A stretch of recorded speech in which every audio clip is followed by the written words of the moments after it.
Ipadayon gyud sa Mandae City LGU ang pagkiha ni adtong netizen nga gingong mibugal-bugal sa LGBTQIA+ community atol kini sa selebrasyon sa Pride Month sa miaging buwan diin gikwestiyon ang pagbutang og rainbow flags. Ang report ni Nico Sereno.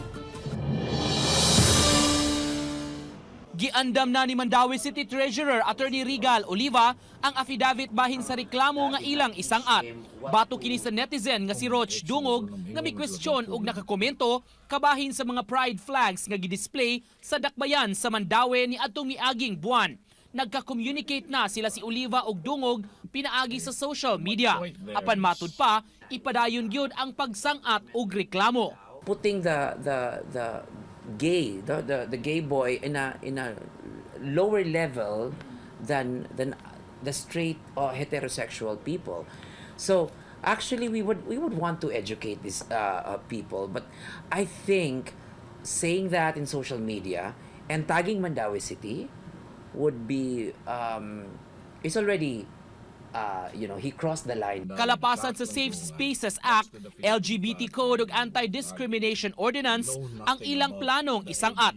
Butang nga matud ni Oliva, magsilbing mensahe sa kaseryoso sa Mandae sa pagkahimong inclusive alang sa tanan. Your freedom of expression ends when you already broke the right of people. And that is my right to be safe in Mandae City.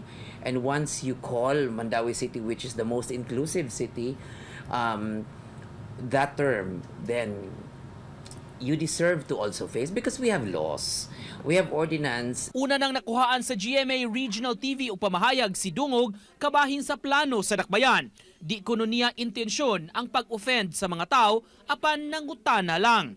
Naka-issue na sab kini og statement pinaagi sa video ug duna siya'y mensahe sa LGBTQ community. Gitataw sab niini ang iyang plano sa pag-reach out kang Oliva kabahin sa maong issue.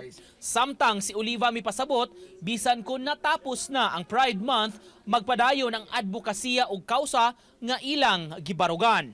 Every day is Pride Day.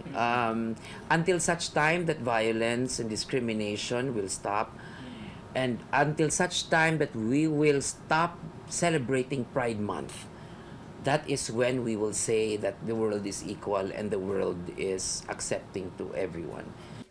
Uban ni Rod Prado, Nico Sereno, Balitang Bisdak.